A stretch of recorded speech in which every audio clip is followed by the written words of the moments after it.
فی الارض بأبی القاسم محمد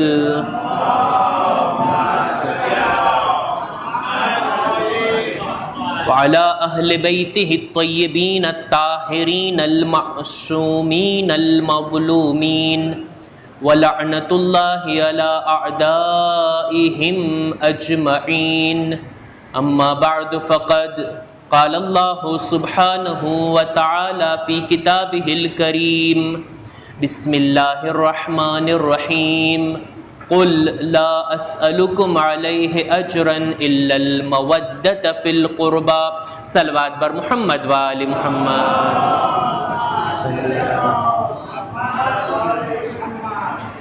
ایام اعظام مسلسل ہم اور آپ ذکر سید الشہداء، ماتمداری سید الشہداء میں مشغول ہیں. یہ وہ توفیق ہے کہ جس پر خدا کا شکر بنتا ہے کہ خدا نے ہمیں اس لائق جانا، ورنہ کہاں یہ گنہگار زبان اور کہاں پاک نام ذکر اہل بیت. فرش عزا پر آنا، اہل بیت کا ذکر کرنا، ان کے مصائب میں آنسو بہانا، یہ مجلس و ماتم توفیق ہے خدا کی جانب سے جو عزادار کے شامل حال ہے. خمسہ مجالس کے اس سلسلے کی میرے لیے آج آخری مجلس ہے اور اپنے موضوع کو اختتام تک پہنچانا چاہتا ہوں. موضوع گفتگو تھا عزاداری سید الشہداء اور ہماری ذمہ داریاں. قرآن مجید میں کچھ آیات کے اندر خداوند عالم نے دو باتوں کا، دو اشیاء کا موازنہ کیا ہے، دونوں کو کمپیئر کیا ہے اور ایک سوال قائم کیا ہے. سوال ہوتا ہے قرآن مجید میں هل يستوي الذين يعلمون والذين لا يعلمون، کیا جاننے والے اور نہ جاننے والے دونوں برابر ہیں؟ ایک جگہ ارشاد ہوتا ہے کہ کیا نور اور ظلمت دونوں مساوی ہیں؟ کیا خبیث اور طیب، ناپاک اور پاک و پاکیزہ چیزیں یہ دونوں برابر ہیں؟ کیا رات اور دن یکساں ہیں، دونوں ایک جیسے ہیں؟ یہ ساری چیزیں خداوند عالم آپس میں کمپیئر کر کے ہمیں بتا رہا ہے کہ یہ دونوں ایک جیسی نہیں ہے. جواب واضح ہے. تو اسی طرح وہ شخص کہ جو مولا کا عزادار ہے، مولا کا چاہنے والا ہے، امام کی محبت کا دم بھرتا ہے، امام کا شیعہ اپنے آپ کو کہتا ہے، وہ اور غیر جو ان سب چیزوں سے دور ہے، دونوں برابر تھوڑی ہو سکتے ہیں، دونوں مساوی تھوڑی ہو سکتے ہیں. جن کے رتبے ہیں سوا، ان کو سوا مشکل ہے. جب ہمیں یہ شرف ملا ہے کہ ہمیں در اہل بیت پر آنا نصیب ہوا، فرش عزا پر آنا نصیب ہوا، اہل بیت کا ذکر کرنا ہمیں نصیب ہوا، خدا کا شکر ہے خدا نے ہمیں ان گھرانوں میں پیدا کیا جہاں بچپن میں ہی بچہ اپنا نام بعد میں لیتا ہے، پہلے یا حسین کہتا ہے. یہ شرف خدا نے جو ہمیں بخشا ہے، تو اس کے بارے میں سوال بھی ہوگا. یہ اپنے ساتھ ذمہ داری بھی لاتا ہے. جب ہم ذکر امام حسین کرتے ہیں، جب ہم عزاداری امام حسین مناتے ہیں، تو یہ عزاداری ہمیں ذمہ دار بناتی ہے. کل اگر روز قیامت ہمارے آقا اور مولا کے ساتھ سامنا ہوا، امام نے اگر ہم سے پوچھا کیا لے کر آئے ہو، تم تو میرے چاہنے والے تھے، تم تو میرے عزادار تھے، دنیا میں یہاں سے کچھ ایسا کر کے جائیں کہ مولا کے سامنے سرخرو ہو سکے. عرض کیا تھا کہ محبت اہل بیت خدا نے ہمارے دلوں میں اگر رکھی ہے، تو یہ محبت کا اظہار بھی ضروری ہے. صرف زبان سے دعویٰ کافی نہیں ہے کہ ہم اہل بیت کے چاہنے والے ہیں، عمل سے ظاہر ہونا چاہیے.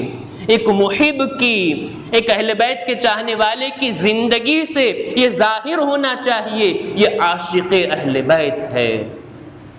ایک شخص آتا ہے امیر المومنین کی خدمت میں، آ کے بہت تاکید کے ساتھ کہتا ہے مولا میں آپ سے بہت محبت کرتا ہوں، میں آپ سے بے پناہ محبت کرتا ہوں، میں آپ کو بہت چاہتا ہوں، دل سے آپ کی محبت کرتا ہوں۔ کئی بار تاکید کیا، کئی بار اس جملے کو دہرایا۔ اب ظاہر سی بات ہے مولا نے پوچھا نہیں ہے کہ تم مجھ سے چاہتے ہو، مجھے محبت کرتے ہو، مجھے چاہتے ہو، مولا نے پوچھا نہیں، سامنے سے آ کر اظہار کر رہا ہے، بار بار کہہ رہا ہے، بار بار زبان پر لا رہا ہے، مولا میں آپ کو بہت چاہتا ہوں، آپ سے بہت محبت کرتا ہوں۔ امام نے اس کی طرف غور سے دیکھا، دیکھنے کے بعد کہا کہ نہ، تو سچ نہیں بول رہا ہے، تو میرا چاہنے والا نہیں ہے۔ اس طرف سے اصرار ہے، یہاں سے دعویٰ ہے، بار بار کہہ رہا ہے۔ مولا نے اس سے کہا نہیں، تو جھوٹ بول رہا ہے، تیرا دعویٰ سچ نہیں ہے، تو مجھ سے محبت نہیں کر رہا ہے۔ اتنا سامنے والے کو غصہ آیا، غیظ و غضب میں آ کر مولا سے کہتا ہے اے علی، کیا آپ دلوں کی باتوں کو جانتے ہیں؟ میرے نفس میں کیا گزر رہا ہے، میرے دل میں جھانک کر آپ نے دیکھا کہ میں آپ کا چاہنے والا ہوں یا نہیں ہوں؟ مولا مسکرا کے فرماتے ہیں تیرے دل میں جھانکنے کی ضرورت نہیں ہے، خدا نے بندوں کی ارواح کو جناب آدم سے 2000 سال پہلے خلق کیا تھا، اور سب کی روحوں سے میں نے ملاقات کی ہے۔ جو میرے چاہنے والے تھے وہ میرے قریب آئے تھے، میرے چاہنے والوں میں نے تمہارا نام نہیں دیکھا۔ تو چاہے جتنا دعویٰ کرتا رہے، تو چاہے جتنا اپنی زبان سے کہتا رہے، مگر تو میرا چاہنے والا نہیں ہے۔ اظہار صرف زبان سے تھوڑی ہوتا ہے، ہاں زبان بھی ایک چیز ہے، زبان سے بھی مختلف طریقوں سے ہم اہل بیت کی محبت کا اظہار کر سکتے ہیں۔ عرض کیا تھا گزشتہ مجلس کے اندر کہ انسان زبان سے اہل بیت کی نصرت اور مدد کرے، اہل بیت کی حمایت کرے۔ زبان سے انسان اگر قوت و طاقت خدا نے دی ہے، اہل بیت کی فضیلتیں بیان کرے، اہل بیت کے قصیدے پڑھیں، اہل بیت کے مرثیے پڑھیں، نوحہ پڑھے، اہل بیت کی احادیث کو ایک دوسرے تک پہنچائے۔ اپنی زبان کے ذریعے کافی کچھ ہو سکتا ہے، صرف دعویٰ کافی نہیں ہے، بلکہ اپنی زبان کو دوسرے طریقوں سے اہل بیت کی محبت کا اظہار کریں۔ اور اہل بیت کی محبت کے اظہار کے مختلف طریقے ہیں۔ علماء نے بیان کیا ہے کہ جب ہم اہل بیت سے مودت کرتے ہیں، محبت کرتے ہیں، ان کی ولایت کا دم بھرتے ہیں، تو پھر اس کے اظہار کا بھی کوئی طریقہ ہونا چاہیے۔ ایک طریقہ ہے زبانی، زبان سے ہم اہل بیت کے نام کا ورد کریں، اہل بیت کے فضائل پڑھیں۔ یہ باتیں عرض کر چکا ہوں، میں ریپیٹ نہیں کرنا چاہتا۔ دوسری چیز، انسان اپنے مال کے ذریعے اپنی محبت کا اظہار کرے۔ اہل بیت کی مشن کی خدمت میں، اہل بیت کے راہ میں انسان اپنا مال لٹانے کی آمادگی رکھتا ہو۔ مال سے عرض کیا تھا میں نے، اہل بیت ہمارے مال کے محتاج نہیں ہے، مگر یہ محبت کا تقاضا ہے کہ اپنے محبوب کے لیے سب کچھ قربان کر دیا جائے، سب کچھ لٹا دیا جائے، اپنا مال بھی انسان خرچ کرے اہل بیت کی راہ میں، اہل بیت کا نام بلند ہو، ان کا ذکر بلند ہو، ان کا مشن آگے بڑھے۔ اس لیے مالی مدد سے بھی، مال خرچ کرنے میں بھی انسان کو پیچھے نہیں ہٹنا چاہیے۔ اہل بیت کے سے منسوب ہر چیز جہاں پر بھی موقع ملے، راہ امام میں اگر کہیں پر بھی خرچ کرنے کا موقع ملے، انسان کو پیچھے نہیں ہٹنا چاہیے۔ اہل بیت کے مقامات، اہل بیت کے مزارات، اہل بیت کے روضہائے مقدسہ، خدا انشاءاللہ زیارت نصیب کرے ہمیں۔ اہل بیت کے مزارات، عتبات عالیات، بنی عباس کا ایک خلیفہ جاتا ہے سامرہ۔ اس زمانے میں جب ابھی نئی نئی 10ویں امام کی قبر بنی تھی، اور اس زمانے کا دستور بھی یہی تھا کہ بادشاہوں اور خلیفوں کی قبروں کو بھی امام کی قبروں کے آزو بازو میں بنایا جاتا تھا۔ بڑے بڑے بادشاہوں کے سلسلے معصومین کے حرم کے اندر، صحن کے اندر انہیں دفن کیا جاتا تھا۔ بہرحال امام رضا کی زیارت کے لیے ہم جاتے ہیں، ہارون الرشید کی قبر بھی وہاں پر ہی ہے، امام رضا کے قبر کے قریب۔ اسی لیے حکم ہے جب بھی زیارت کرو تو دشمنوں پر لعنت بھی کیا کرو، تاکہ سلام جہاں تک پہنچانا ہے وہاں تک سلام پہنچ جائے، جو لعنت کے حقدار ہیں ان تک لعنت پہنچ جائے۔ خلفاء کے، بادشاہوں کے سلسلے کے، ان کی قبریں بھی وہاں ہوا کرتی تھی۔ سامرا کے اندر 10ویں امام کی قبر ہے، قریب میں بنی عباس کے کسی خلیفہ کی بھی قبر ہے۔ ایک بادشاہ، ایک بنی عباس کا خلیفہ جاتا ہے سامرا، جا کے دیکھا، اس وقت تو بہرحال حرم اتنا بڑا نہیں تھا، نہ گنبد و بارگاہ صحن ایسا کچھ نہیں تھا، مگر امام کی قبر تھی، قبر کا نشان تھا، اس پر کپڑا پڑا ہوا تھا، آزو بازو میں سب صاف ستھرا تھا۔ تھوڑی دور وہاں پر، دور پر بنی عباس کے خلیفہ کی قبر ٹوٹی ہوئی، مسمار ہوئی، کھنڈر سمجھ لیجئے، متروکہ حالت میں پڑی ہوئی تھی۔ بنی عباس کا ایک خلیفہ جاتا ہے، 10ویں امام کی قبر کے آزو بازو میں دیکھتا ہے کہ اس کے باپ دادا کی قبر مسمار ہے، مگر یہاں 10ویں امام کا مزار، لوگ آتے ہیں۔ وزیر کہتا ہے بادشاہ سلامت، یہ عیب کی بات ہے، آپ کی حکومت میں آپ کے باپ دادا کی قبر اس حالت میں ہو۔ بنی عباس کے اس خلیفہ نے جواب میں کہا، دیکھیں کبھی کبھار خدا دشمنوں سے بھی فضائل اگلوا لیا کرتا ہے۔ بنی عباس کا ایک خلیفہ کہتا ہے اپنے وزیر سے کہ بھئی دیکھو، چاہے جتنا خرچہ کرو گے، چاہے جتنا پیسہ لگاؤ گے، ہمارے باپ دادا کی قبر ایسی ہی ویران نظر آئے گی، کیونکہ لوگ یہ نہیں چاہتے کہ ان کی قبریں آباد ہو، مگر اہل بیت کی قبروں کو چاہے جتنا مسمار کیا جائے، چاہے جتنا خراب کیا جائے، چاہے جتنا ان کو چھوڑ دیا جائے، مگر لوگ آئیں گے، اسے آباد کریں گے۔ لوگوں کے دلوں میں ان کا راج ہے، لوگ یہ چاہتے ہیں اپنے مال سے کچھ بھی کر کے ان کی قبروں کو آباد کریں گے۔ اسی لیے آپ دیکھیں جنت البقیع کا داغ ہم بھول نہیں سکتے، 100 سال کا عرصہ بیت گیا، ابھی بھی جنت البقیع ویران ہے، مگر ہم امید لگائے بیٹھے ہیں ایسے شاندار روضے وہاں پر تعمیر ہوں گے، اس طرح سے وہاں پر لوگ زیارت کے لیے جائیں گے۔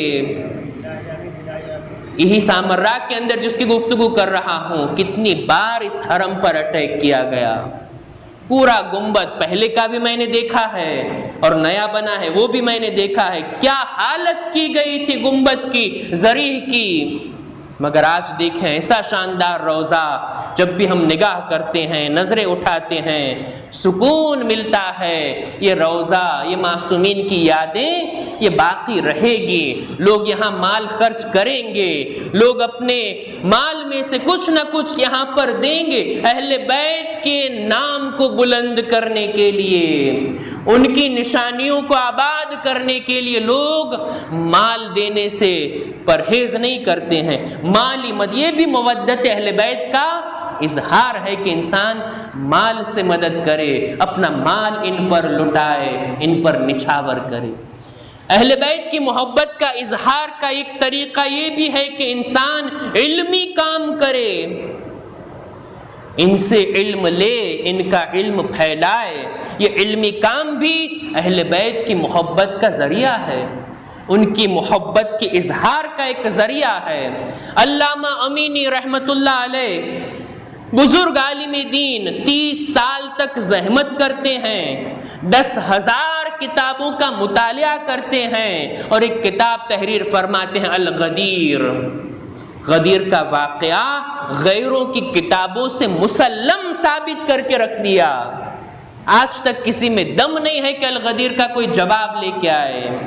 یہ علمی کام انہوں نے کیا، مولا کائنات کی ولایت کا دفاع کیا ہے، مولا کائنات کی ولایت کو ثابت کیا ہے، یہ بھی ان کی محبت کا اظہار ہے، ان کی محبت کا اظہار کا ایک ذریعہ ہے۔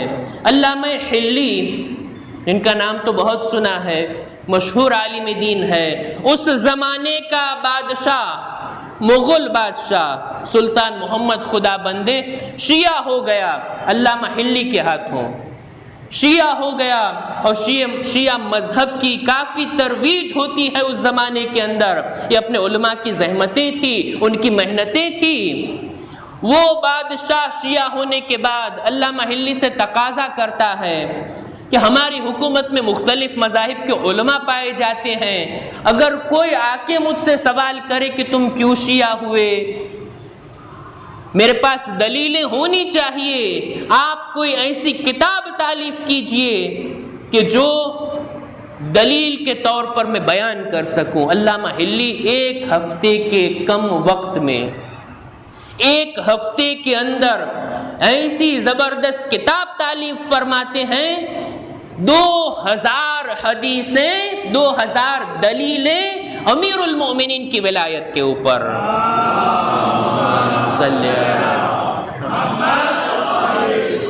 کتاب کا نام ہے الفین، 2000 دلیلیں علامہ حلی لکھتے ہیں۔ کیا یہ محبت کے اظہار کا طریقہ نہیں ہے؟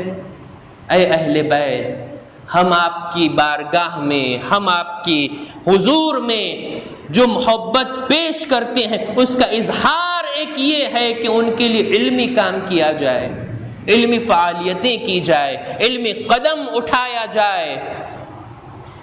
اہل بیت کی محبت کے اظہار کا ایک طریقہ یہ بھی ہے کہ انسان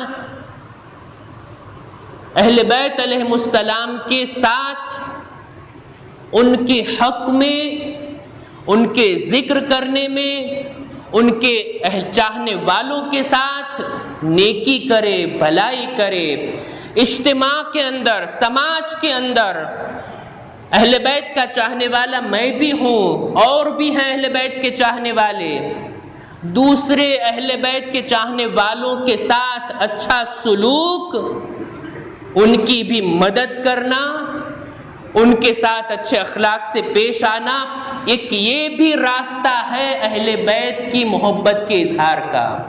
میں حدیث پڑھتا ہوں، ہمارے اور آپ کے چھٹے امام جعفر صادق علیہ السلام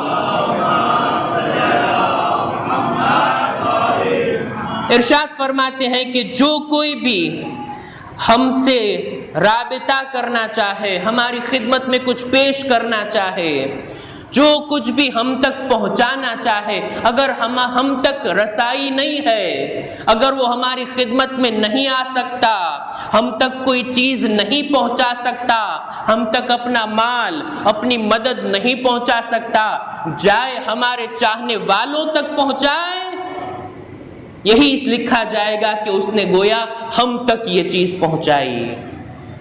بھئی ہم نہیں چاہتے ہیں دسترخوان سجا کر مولا کی خدمت میں کچھ پیش کریں۔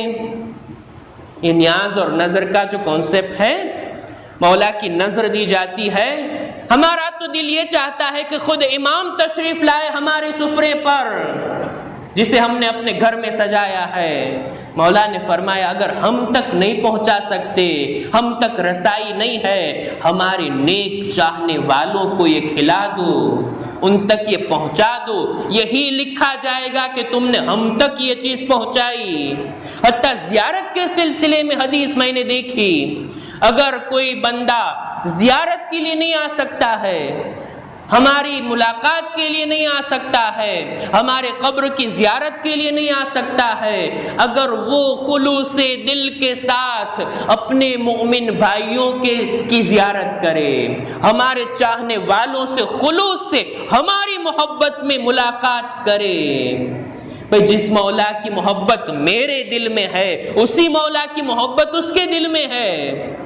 اگر ہماری محبت رکھنے والوں کی زیارت کرے گا، خدا وہی ثواب اسے عطا کرے گا جو ہماری زیارت میں ہے۔ ایک صلوات بھیجے بر محمد وآل محمد۔ انسان اہل بیت کی محبت کا اظہار اگر کرنا چاہتا ہے اپنے کردار کو سنوارے، اہل بیت کی تعلیمات پر عمل کرے۔ بھئی جیسے مولا مجھے دیکھنا چاہتے ہیں میں ایسا بنوں، مولا جو چیزیں میرے اندر نہیں دیکھنا چاہتے میں اس سے پرہیز کروں، یہ بھی ایک طریقہ ہے اہل بیت کی محبت کے اظہار کا۔ مولا میں ایسا بنوں گا، میں ایسا بننا چاہتا ہوں جیسا آپ چاہتے ہیں، وہ صفتیں میرے اندر نہیں ہونی چاہیے جو میرے مولا کو ناپسند ہے۔ یہ اہل بیت کی محبت کا اظہار ہے، ورنہ راستہ وہ کہ جو غیروں کا ہے مگر دم ان کی محبت کا بھرتے ہیں، یہ بات تو تناقض ہے، تناقض پایا جاتا ہے کہ کام وہ کرتے ہیں جو اہل بیت کے دشمنوں کے ہیں اور محبت اہل بیت کی ہے۔ نہیں، اگر محبت اہل بیت دل میں ہے تو وہی طریقہ، وہی راستہ اپنایا جائے جو اہل بیت نے تعلیم کیا تھا، جو اہل بیت نے سکھایا تھا۔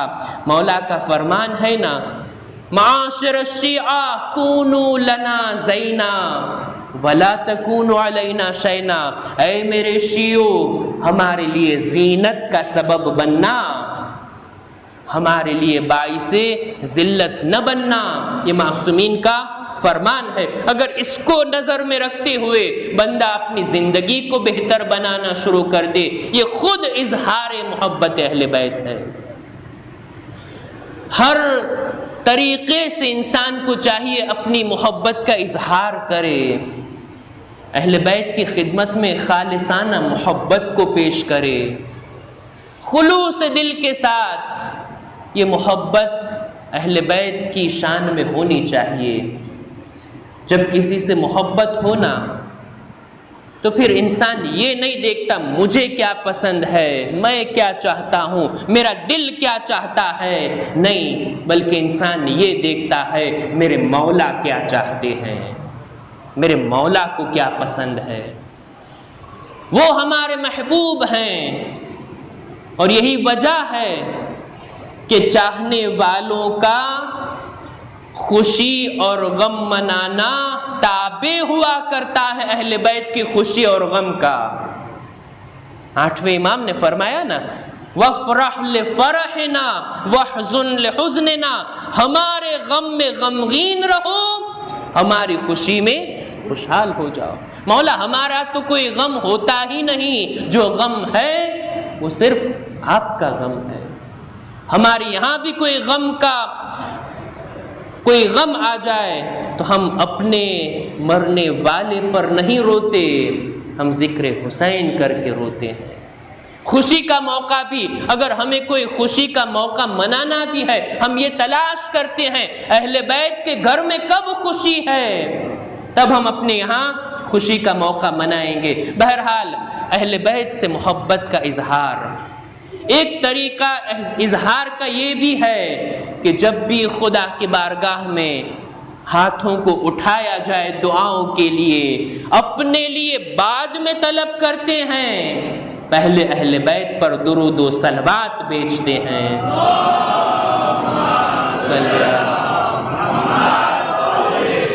حتیٰ اہل بیت کے حق میں دعائیں کرنا خدا کو پسند ہے، ایک طرح سے اظہار محبت ہے، اور اس کا ایک اثر بھی ہے جو انسان کی زندگی میں پلٹ کر آتا ہے۔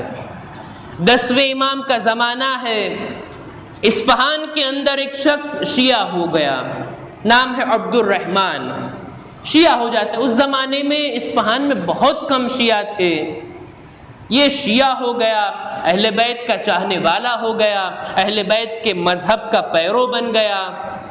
لوگوں نے آ کر اس سے سوال کیا کہ بھئی شیعہ ہونے کا سبب کیا ہے، ہمارے یہاں تو بہت کم شیعہ ہیں، تو نے کیوں یہ مذہب اختیار کیا؟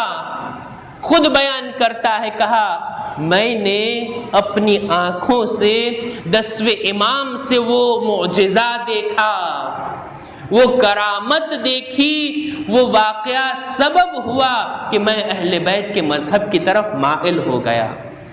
اچھا کیا واقعہ تھا؟ خود ہی بیان کرتا ہے، خود سے ہی لوگ سننا چاہتے ہیں۔ عبد الرحمن کہتا ہے کہ یہاں پر اصفہان میں لوگوں کی کچھ مشکلات تھی اور میں اچھا بولنے والا تھا، اچھا سپیکر تھا۔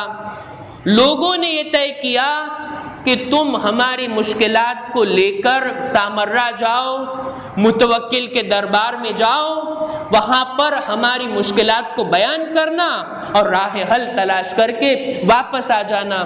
اپنے شہر کی مشکلات کو لے کر میں سامرا پہنچتا ہوں۔ سامرا پہنچا تھا، ابھی دروازے کے اندر داخل ہوا تھا، دربار کی جانب جانا چاہتا تھا کہ راستے میں پتہ چلا کہ آج کے دن متوکل نے 10ویں امام کو دربار میں بلایا ہے۔ میں نہیں جانتا تھا 10ویں امام کو، امام ہادی کو میں نے دیکھا نہیں تھا، صرف نام سنا تھا۔ رسول کی اولاد میں سے ایک ہیں، نورانی ہستی ہے، نیک شخص ہے، جن کو مدینے سے یہاں لایا گیا، مگر کبھی ملاقات نہیں ہوئی تھی، کبھی میں نے امام کو نہیں دیکھا تھا۔ میں نے سوچا کہ ابھی 10ویں امام کو حاضر کیا جا رہا ہے، دربار میں طلب کیا گیا ہے، لوگ راستے پر صفیں بنائے ہوئے کھڑے ہیں، لوگ بھی چاہتے ہیں 10ویں امام کا دیدار کرے، 10ویں امام کی زیارت کرے۔ میں بھی لوگوں کے ساتھ کھڑا ہو گیا، ایک جگہ پر کھڑا ہو گیا، پہلے دیکھ تو لوں انہیں، ان کی زیارت تو کر لوں، اس کے بعد میں جاؤں گا دربار میں، اپنی باتیں رکھوں گا۔ کہ وہاں پر میں کھڑا ہو گیا، دور سے 10ویں امام آتے ہوئے نظر آئے، لوگ آپس میں کھڑے ہیں، لوگ سلام کر رہے ہیں، امام جواب دے رہے ہیں، سر کو جھکائے ہوئے امام آگے بڑھتے جا رہے ہیں، امام آگے بڑھتے جا رہے ہیں۔ دور سے میری نگاہ جب امام کے نورانی چہرے پر پڑی، ان کی محبت نے میرے دل میں گھر کر لیا، دیکھتے ہی ان کی محبت میرے دل میں سما گئی۔ دل ہی دل میں نے کہا، لوگوں سے پوچھا بھئی کیوں 10ویں امام کو، اس نورانی ہستی کو متوکل نے دربار میں بلایا ہے؟ کہ صرف دربار میں نہیں بلایا، انہیں تو زبردستی مدینے سے یہاں بلایا ہے، اور یہ ظالم اور جابر شخص اس کے ظلم سے کوئی امان میں نہیں ہے، کیا پتہ 10ویں امام کے قتل کا ارادہ رکھتا ہو۔ یہ سننا تھا، 10ویں امام آ رہے ہیں، آگے بڑھ رہے ہیں، میرے دل میں امام کی محبت سما گئی، دل ہی دل میں دعائیں کرنے لگا، خدایا کسی نہ کسی طرح سے اس نورانی ہستی کو متوکل کے شر سے محفوظ فرما۔ میں دعائیں کرنے لگا، دل میں دعا چل رہی تھی، خدایا اس نورانی ہستی کو اس ملعون کے شر سے حفظ فرما۔ میں یہ دعا کر رہا تھا، امام قریب آتے گئے، امام سر جھکاتے ہوئے لوگوں کے سلام کا جواب دے رہے تھے، مگر جیسے ہی میرے قریب پہنچے، میری طرف نگاہ اٹھائی اور کہا لقد استجاب اللہ دعاءک، اے عبد الرحمن خدا نے تمہاری دعا کو قبول کر لیا۔ تو نے دعا کی ہے نا کہ خدا مجھے متوکل کے شر سے محفوظ رکھے، خدا نے مجھے متوکل کے شر سے محفوظ کر لیا، متوکل کوئی نقصان مجھے نہیں پہنچا پائے گا۔ پھر اس کے بعد یہ امام کے لیے دعا کر رہا تھا نا، امام کے لیے دعا گو تھا نا، حل جزاء الاحسان الا الاحسان، اہل بیت کسی کا احسان رکھتے نہیں ہیں، انیک گناہ کر کے واپس دیتے ہیں۔ امام نے بھی اس کے حق میں دعا کی، کہا لقد طول اللہ عمرک وکثر مالک وولدک، یاد رکھ خدا تجھے عمر طولانی عطا کرے، خدا تیرے مال میں برکت دے، خدا تیری اولاد میں برکت دے۔ امام نے بھی اس کے حق میں دعائیں دی، امام نے بھی دعائیں کی۔ عبد الرحمن کہتا ہے بس یہی واقعہ سبب بنا، میں سوچتا رہا، میں غور و فکر کرتا رہا، امام کو بھلا کیسے پتا چل گیا میں ان کے حق میں دعائیں کر رہا ہوں۔ امام تو وہ ہوتا ہے جو دلوں کے خیالات کو پڑھ لیا کرتا ہے، امام ہر چیز سے آگاہ ہوتا ہے۔ امام کے اس بیان سے، اس دعا سے میں امام کا چاہنے والا بھی ہو گیا، امام کا شیعہ بھی ہو گیا۔ اور خود عبد الرحمن بیان کرتا ہے امام کی دعا میرے حق میں خدا نے مستجاب کی۔ آج میری عمر 70 سال کی ہو گئی ہے، میں صحت و سلامتی کے ساتھ زندگی گزار رہا ہوں۔ خدا نے مجھے اتنا مال عطا کیا کہ میرے گھر کے اندر جو مال ہے اس کی قیمت 1000 درہم ہے، یعنی 10 لاکھ درہم میرے گھر کے اندر میرا مال ہے۔ گھر کے باہر جتنی زمینیں، جتنے حیوانات ہیں وہ الگ۔ اور خدا نے مجھے 10 بیٹے عطا کیے جو میرے مطیع و فرما بردار اور ہدایت کے راستے پر ہیں۔ ایک صلوات بھیجے پر محمد والے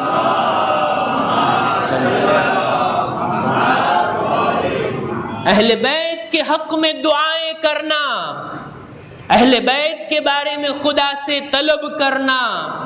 بہرحال اہل بیت ہماری دعاؤں کے محتاج نہیں ہیں، ہم اپنی دعاؤں کی قبولیت کے لیے ان کے وسیلے کے محتاج ہیں، انہیں وسیلہ بناتے ہیں۔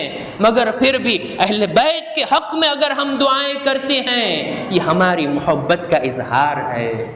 جب ہم ان کے حق میں دعا کرتے ہیں بے شک وہ بھی ہمیں اپنی دعاؤں میں یاد رکھتے ہیں۔ اب ہم سے یہ نہ پوچھا جائے کہ بار بار اللہم کل ولی کیوں پڑھتے ہیں، امام زمانہ کی سلامتی کی دعائیں کیوں کرتے ہیں؟ بھئی خدا امام کی حفاظت کرتا ہے، بے شک خدا امام کی حفاظت کرتا ہے۔ ہم یہ دعائیں پڑھ کر یہ بتانا چاہتے ہیں مولا ہم آپ سے اتنی محبت کرتے ہیں، جب بھی خدا کی بارگاہ میں ہاتھ اٹھاتے ہیں اپنی حاجتیں بعد میں طلب کرتے ہیں، پہلے آپ کی سلامتی کی دعا کرتے ہیں۔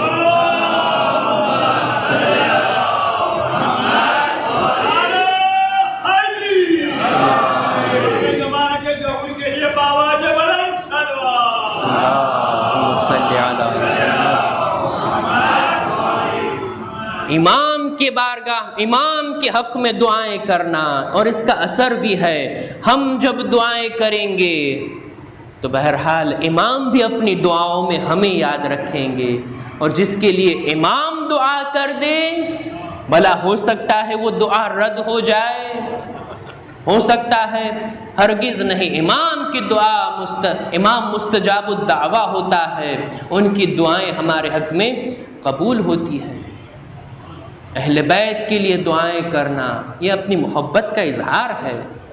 ایک اظہار یہ ہے کہ اہل بیت کا ذکر کیا جائے، اٹھتے بیٹھتے اہل بیت کو یاد کیا جائے، اور یاد کرنے کا بہترین ذریعہ ہے کہ ان پر درود و سلام بھیجا جائے۔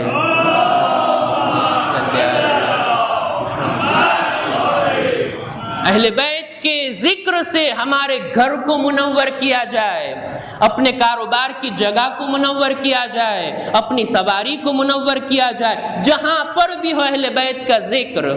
حدیث میں نے پڑھی ہے، حدیث میں ہے کہ جب بھی پیغمبر اسلام کی حدیث ہے کہ جب بھی لوگ جمع ہوتے ہیں میرے اہل بیت کے فضائل بیان کرتے ہیں، اہل بیت کا ذکر جہاں ہوتا ہے وہ لوگ صرف تنہا نہیں ہوتے، ملائکہ اس میں شامل ہوتے ہیں، ملائکہ اس بیٹھک کو، اس مجلس کو گھیر لیتے ہیں۔ فضائل اہل بیت جہاں بیان ہوتے ہیں ملائکہ ضرور وہاں پر آتے ہیں، اور پھر یہ ملائکہ جب واپس پلٹ کے جاتے ہیں دوسرے ملائکہ سوال کرتے ہیں کہ آپ کے اندر سے ایک الگ سی خوشبو کا احساس ہو رہا ہے، یہ خوشبو کہاں سے لائے ہو؟ وہ ملائکہ جواب دیتے ہیں زمین پر اللہ کے کچھ بندے اہل بیت کا ذکر کر رہے تھے، ہم بھی اس مجلس میں شامل ہو گئے، یہ عطر و خوشبو اس مجلس کی ہے۔ دوسرے ملائکہ خدا کی بارگاہ سے اجازت طلب کرتے ہیں، خدایا ہمیں بھی اجازت دے تاکہ ہم بھی ان مجلسوں میں جا سکیں۔ یہ فرشتے کہتے ہیں یہ مجلس تو برخاست ہو گئی، لوگ ذکر کر کے اٹھ کے چلے گئے، اپنے اپنے گھروں کو چلے گئے۔ یہ ملائکہ کہتے ہیں بھلے ہی لوگ چلے گئے وہ جگہ تو موجود ہے، جہاں اہل بیت کا ذکر ہوا تھا ہم وہاں جا کے اپنے بالوں پر کو مس کر لیں گے اور یہ خوشبو کو حاصل کر لیں گے۔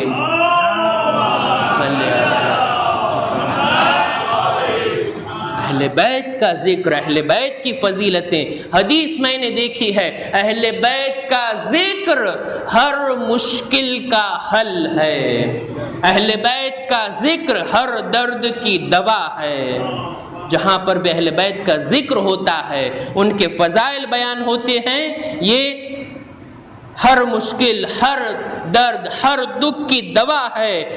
اہل بیت نے فرمایا ہمارا ذکر ذکر خدا ہے، ہمارے دشمنوں کا ذکر ذکر شیطان ہے۔ اب انسان کو چاہیے ذکر اللہ میں بیٹھے، اللہ کا ذکر کرے، اہل بیت کا ذکر کرے، جو ہر درد کی دوا ہے، ہر مشکل کی دوا ہے، ہر مشکل کا حل ہے۔ اہل بیت کے فضائل جب ان کا ذکر ہوتا ہے، ان کی فضیلتیں بیان ہوتی ہے، یہ اظہار محبت کا ایک ذریعہ ہے۔ بھائی ہم جس سے محبت کرتے ہیں ان کا ذکر سننا بھی ہمیں اچھا لگتا ہے، ان کے فضائل بار بار سننا ہمیں اچھا لگتا ہے، اور لگنا بھی چاہیے۔ یہ اظہار محبت کا ایک ذریعہ ہے۔ اظہار محبت کا ایک ذریعہ یہ بھی ہے کہ جہاں ان کی فضیلتیں بیان ہو وہاں ان کے مصائب بھی بیان کیے جائے، اور مصائب کے اوپر آنسو بھی بہائے جائے، اشک بھی بہائے جائے۔ یہ اظہار محبت کا ایک طریقہ ہے۔ اہل بیت چاہتے تھے کہ ہمارے چاہنے والے جمع ہو، ہماری باتیں کرے، ہماری حدیثوں کا ذکر کرے، ہماری فضیلتوں کو بیان کرے اور ہماری مصیبتوں کو بھی بیان کرے۔ فضیل سے ہمارے چھٹے امام سوال کرتے ہیں، اے فضیل اتجلسون وتحدثون، بتاؤ کیا تم لوگ آپس میں جمع ہوتے ہو اور بیٹھ کر ہماری حدیثیں بیان کرتے ہو، ہمارا ذکر کرتے ہو؟ راوی کہتا ہے ہاں مولا، جب بھی موقع ملتا ہے ہم کچھ چاہنے والے آپس میں جمع ہو کر آپ کا تذکرہ کرتے ہیں، الٹی سیدھی باتیں نہیں کرتے بلکہ آپ کی حدیثیں بیان کرتے ہیں۔ امام نے فرمایا ان تلک المجالس احبها، یاد رکھو تمہاری وہ بیٹھکیں، تمہاری وہ مجلسیں، آپس میں جمع ہونا، میں ان مجلسوں سے محبت کرتا ہوں، میں چاہتا ہوں کہ تم لوگ آپس میں جمع ہو، ہمارا ذکر کرو، اس سے ہمارا امر زندہ ہوتا ہے، ہمارا مشن آگے بڑھتا ہے، اور ہماری مصیبتوں کو بھی یاد کرو، اس پر رویا کرو۔ راوی کا نام ہے مسمع۔ امام اس سے سوال کرتے ہیں اے مسمع کیا تم زیارت میں جاتے ہو؟ کہتا ہے مولا میں بصرے کا رہنے والا ہوں، یہاں پر اہل بیت کے چاہنے والے بہت کم ہے، بار بار اگر میں زیارت میں جاؤں گا حکومت کی نظروں میں آ جاؤں گا، مولا زیارت کا شرف کم ملتا ہے۔ کہا کیا دور سے ہماری زیارت کرتے ہو، آقا حسین کی زیارت کرتے ہو؟ کہا ہاں مولا، دور سے ہر روز امام کی خدمت میں سلام پیش کرتا ہوں۔ اچھا یہ بتاؤ کیا ہماری مصیبت پر گریہ کرتے ہو، کیا روتے ہو؟ کہا ہاں مولا، جب بھی موقع ملتا ہے تنہائی میں آپ کی مصیبتوں کو یاد کر کے اتنا غم کرتا ہوں کہ جس دن میں آپ کی مصیبت پر روتا ہوں کھانا نہیں کھا پاتا۔ میرے اہل و عیال سمجھ لیتے ہیں کہ مولا کا غم تیرے دل پر حاوی ہے۔ کہا تم آپس میں بیٹھ کر ہماری مصیبت کا ذکر کرتے ہو؟ کہتا ہے ہاں مولا، جب بھی موقع ملتا ہے ہم سب مل کر آپ کی مصیبت کا تذکرہ کرتے ہیں اور ہم گریہ کرتے ہیں۔ کس طرح سے روتے ہو؟ مولا آنسو بہاتے ہیں، ہماری آنکھوں سے آنسو جاری ہوتے ہیں۔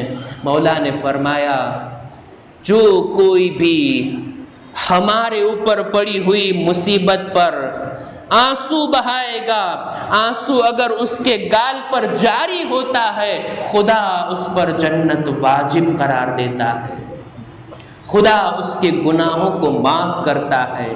کیا درجہ ہے اہل بیت کے مصائب پر رونے کا، اہل بیت کے غم کو یاد کرنے کا، یہ بھی محبت کا تقاضا ہے، یہ بھی محبت کے اظہار کا ایک ذریعہ ہے۔ اپنے محبوب پر وہ مصیبتیں پڑی، بھلا ہو سکتا ہے اسے یاد کیا جائے اور رویا نہ جائے۔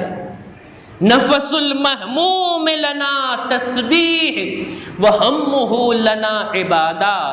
کوئی اہل بیت کی مصیبت کو یاد کرے، مصائب کو سننے کے بعد ایک آہ کرے کہ ہائے یہ مصیبت پڑی اہل بیت پر، یہ آہ کرنا خدا کی نظر میں تسبیح شمار ہوتا ہے۔ اہل بیت کا غم کوئی دل میں رکھے، یہ ایام عزا ہے نا، ہم اور آپ فرش عزا پر بیٹھے ہیں نا، لباس عزا پہنے ہوئے ہیں نا، اہل بیت کا غم اگر کوئی دل میں رکھے ہوئے ہیں، یہ احساس ہو کہ اہل بیت پر جو ظلم ہوئے ہیں یہ وہ ایام ہیں، خود یہ غم کا رکھنا بندے کو عبادت میں شمار کراتا ہے۔ کیا درجہ ہے اہل بیت پر گریہ کرنے کا، اہل بیت پر آنسو بہانے کا۔ ہم روتے ہیں، ہم گریہ کرتے ہیں، چاہے جتنا رو لیں، چاہے جتنا گریہ کر لیں، مگر سید سجاد جتنا گریہ ہم سے نہیں ہو سکتا۔ آج 1400 سال بعد مصیبتیں بیان ہوتی ہیں، ہمارا دل بھر آتا ہے، آنکھوں سے آنسو جاری ہو جاتے ہیں۔ ہماری جان قربان سید سجاد پر، جنہوں نے یہ مصیبتیں نظروں سے دیکھی ہے، جنہوں نے مقتل اپنی آنکھوں سے دیکھا ہے، بھلا ان کے آنسو کوئی روک سکتا ہے؟ چاہنے والے نے پوچھا مولا کتنا روئیے گا، کتنا گریہ کیجئے گا؟ مولا شہادت تو آپ کے گھر کی میراث ہے، آپ کے دادا بھی شہید، آپ کے چچا بھی شہید، آپ کے بابا بھی اسی طرح شہید ہوئے۔ چوتھے امام نے گریہ کرنا شروع کیا، اے چاہنے والے تو نے انصاف نہیں کیا، ہاں سچ کہا شہادت ہمارے گھر کی میراث، مگر ماں بہنوں کا بہردہ بازار اور دربار میں آنا، ان کو لے جایا جانا، کیا یہ بھی ہمارے گھر کی میراث ہے؟ میں کبھی نہیں بھول سکتا میری ماں بہنوں کی اسیری کو، ان کے ہاتھ میں بندھی ہوئی رسن کو، ان کی بے ردائی کو، تماشائیوں کے بیچ میں جانا۔ ہائے سید سجاد کے دل پر یہ کتنا بڑا غم تھا۔ عزاداروں کتابوں میں ملتا ہے، علماء بیان کرتے ہیں کہ انہی ایام میں مولا بطور اعجاز کربلا آئے ہیں لاشوں کو دفنانے کے لیے، شہدائے کربلا کو دفنانے کے لیے۔ مقتل میں بنی اسد تو کھڑے تھے مگر سمجھ میں نہیں آ رہا تھا کون سا لاشا کس کا ہے۔ لاشیں بے سر تھے، بے لباس تھے، پامال شدہ لاشوں کو پہچان نہیں پا رہے تھے۔ چوتھے امام تشریف لائے، گنج شہیدہ میں شہداء کو دفن کیا، شہداء کو دفن کرتے کرتے فرات کا رخ کیا، فرات کے کنارے آقا عباس کی میت کو اٹھائی، تعویذ قبر بنائی، عزیز و جناب عباس کو جب قبر میں اتارا، چوتھے امام قبر کے اندر چچا کے سینے پر سر رکھ کے خوب روئے، اتنا روئے، اتنا روئے، اتنی دیر لگی، لوگوں نے سمجھا شاید مولا بے ہوش ہو گئے، شاید مولا غش میں آ گئے۔ جب آگے جا کے دیکھا، کیا دیکھا؟ امام بیان کر رہے ہیں، اے چچا عباس، اے بیویوں کے پردوں کے محافظ، خدا نے وہ امتحان جو آپ سے نہیں لیا، وہ امتحان آپ کا بھتیجا دے رہا ہے۔ اے چچا جب تک آپ تھے بیویوں کی ردائے سلامت تھی، آج آپ کا بھتیجا یہ مصیبت دیکھ رہا ہے، سیدانیاں ہیں، علی و فاطمہ کی بیٹیاں ہیں، بے ردا تماشائیوں کا مجمع ہے۔